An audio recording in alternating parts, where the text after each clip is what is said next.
Why hello there, I'm MapleDungeons, and today we're going to be taking a look at more than just one game. 7 games, in fact. We're going to be taking a look at the Back to School bundle, coming to us from Indie Royale. It's a bundle available at any price, over the minimum, which is currently around $5. Pay a little more than that, and you'll get some extra stuff too. The first game included in the pack is Swords and Soldiers. Swords and Soldiers is a 2D RTS with some very interesting elements. As you go back and forth across a map with your soldiers and mining gold for the economy, it's a very streamlined version of an RTS, and it includes a lot of cool little things. There's 4 different races you can play, this being one of them. It's the barbarian kind of thing, and there's 3 others.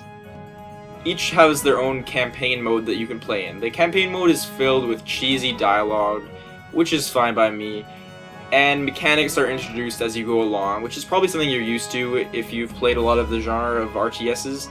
You just get a new kind of soldier or new kind of spell each level so far as you go along. And then that all changes if you go into another mode. The skirmish mode unlocks everything for you, and you can just pick the enemy AI difficulty. You can pick what race you are, what race the enemy is, and just fight it out. There's also an online mode, which I have not played yet, but I probably will because this game is very fun so far. There's a whole tree of upgrades you can get. There is miners to mine the gold to get your economy up. You have to balance that with military. You can build towers up in this mode, and I'm sure in later campaign modes you can build towers too. But the towers will defend your lands, so that is probably one of the most important things you can do early game in this game.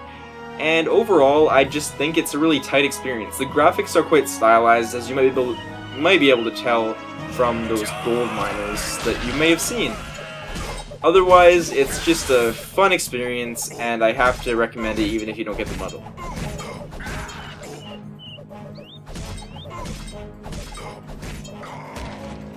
The next game that I have to show you is Lunar Flight. Lunar Flight seems to be a moon-based flight simulator. In it, you fly around on the moon in a little spaceship. It's a pretty cool experience for people that like that kind of game, that flight simulator experience. It's based off an old arcade game, apparently. I have not played this arcade game, but apparently it was well enjoyed and well loved by a lot of people. So it is a major influence to this game, which goes by the same name. It's cool to see the different views on your screen here. There's the bottom right one, which is the main view, and the one behind your spaceship, and the best one if you're trying to control. But then above it there is the whole cockpit kind of feel to it, and then there's a secondary view, a third-person view on the top left. On the bottom left, there is the map, there's the objectives to all your missions you're gonna get, and there's other things like the options and stuff. Those missions are important to the game, and it will have you bringing cargo to another little base, or finding some kind of lost cargo. That's what I've encountered so far. I have not actually completed a mission though, but when you do, you'll get some extra money and stuff. The controls are pretty tight and make use of full-blown physics, and physics that would represent what it would be like to be flying on the moon. Personally, I'm not that great at controlling one of these things, and in the end I just crashed a bunch. It's not exactly the experience for me, but it is tight for what it is, and I recommend you check it out.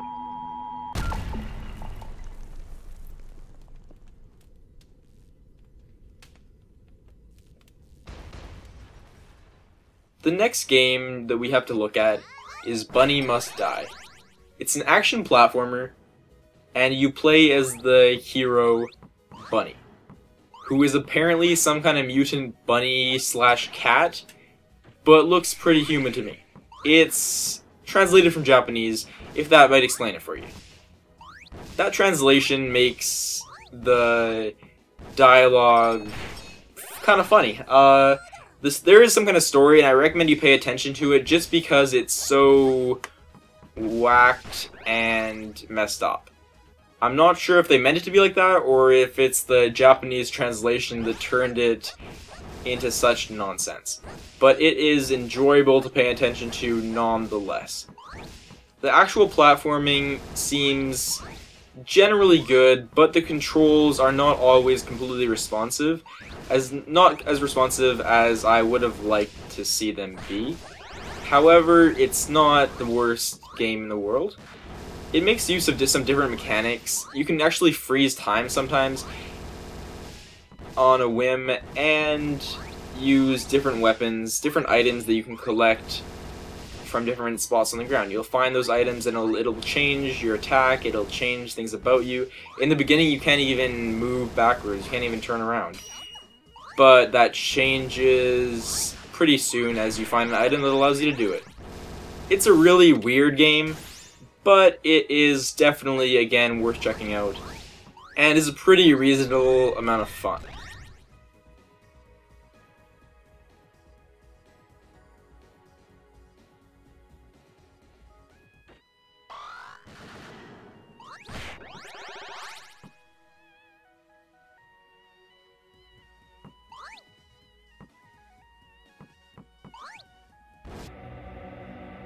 The next game we have to look at is Sequence. Now I'm just gonna say right off the bat, this bundle may be worth it for just this game alone. It's a mix between an RPG and a rhythm game. There's 3 levels of rhythm games actually, where you have to defend yourself in one of them just by your normal kind of rhythm game thing as the music comes down at you. And then there's a separate one for collecting mana, and a final one for collecting spells. The defense one is the most important, as if you miss them, it'll put your HP down until you die. But you need to collect mana to use these spells to defeat your opponent. It's a very good combat system, and I'm really impressed by the game. It's a whole RPG system too, with armor and crafting and scrolls to learn new spells that you can cast to help defend yourself as well as attack your enemies. It constantly also makes fun of itself, which I really like in a game. It makes fun of itself, and it makes fun of the RPG genre in general. It has a good selection of music from what I've seen so far, and I really can't wait to play more of this game. If anything, this game should convince you. I'm not actually a big fan of the whole rhythm game genre, but this is something that might change my mind about that.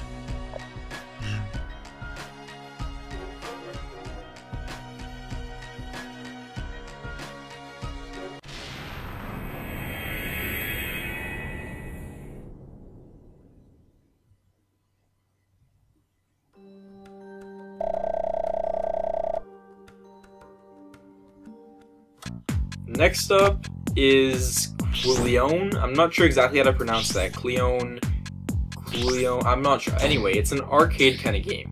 You're something floating around in a little box with other things in it that want to kill you and will kill you if they manage to touch you, as you just saw on your screen. To kill them, on the other hand, you have to drop these kind of bombs with one key or these razor blades with another key and trick your enemies into running into them. Like so. Basically, it's a very simple strategy and can be used to defeat enemies. What you're about to see is that there's, at the end of each stage, a boss fight. This boss fight is harder than the rest, obviously, and will happen every stage, and there are 8 stages in total. For this reason, the game is probably going to be pretty short, but a pretty fun experience overall. The music's pretty good, it looks good for what it is, and if nothing else, the background is always cool looking. There is a minimal amount of strategy involved in the game, but otherwise, it's just, in general, a pretty relaxing experience.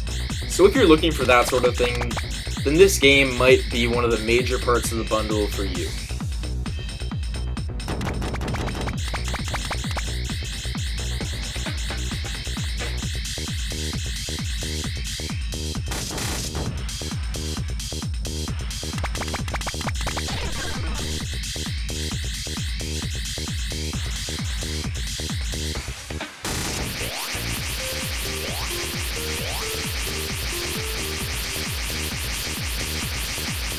The next game is another arcade kind of game. It's another arcadey game, this time in the form of an arcade pilot game. It's pretty straightforward in terms of what you can do. You can either shoot your enemies, or you can send a missile at them, and you have a limited amount of missiles. It's very similar to countless other games of the past, but it is definitely pretty damn fun for what it is. It's tight in terms of controls, it's reasonably good looking for the indie game that it is, and it feels fun to make things go boom, and to see big numbers floating around on your screen when you get those big bonuses. There's different difficulty levels, so it can be pretty hard if you choose it to be, and otherwise it can be pretty fun just to see those big numbers. There's some limited amount of just story, not really story, just dialogue between you and whoever you're fighting. But otherwise, it's just a simple game that doesn't make you think too much. Sort of like the last one, but with more explosions.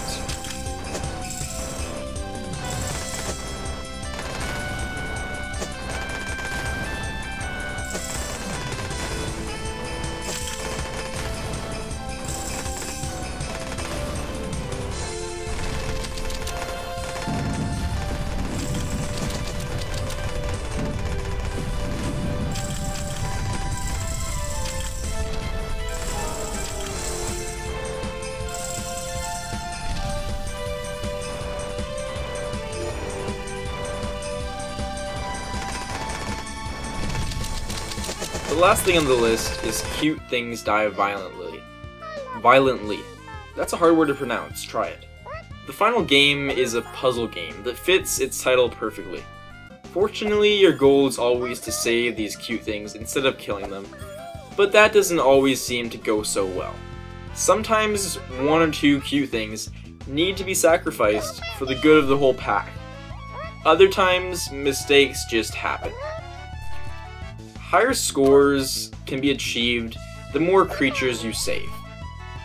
It's a very stylized game, very fun to play if you have a sense of humor as twisted as mine. Personally, I really like this game, but I don't really like the puzzle genre, so I may go back to this game, I may not. It depends on the mood I'm in, but 99% of the time, I'm not really in the mood to play a puzzle game. You may be the complete opposite of me though, and if you are the kind of person that loves a puzzle game like this, or even loves like an Angry Bird style of game, then you may fall in love with Cute Things Die Violently.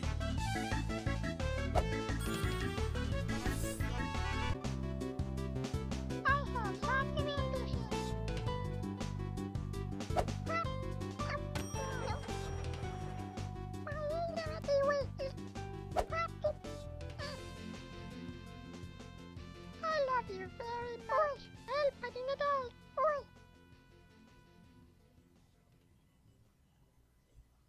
I love you very much.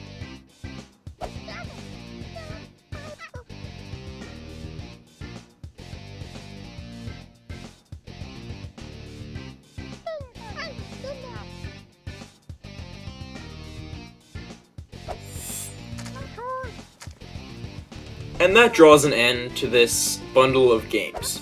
They all have some pretty good value, although I have my favorites. The games that I can definitely see myself playing more of are Swords and Soldiers, Sequence, Flying Red Barrel, and maybe Cute Things Die Violently, which is an excellent game, but I again am not too big on puzzles. They hurt my brains. I hope you enjoyed this video. If you'd like to see more like this in the future, you can subscribe to my channel and let me know. Thank you so much for watching, guys. I've been MapleDungeons, and I'll see you next time.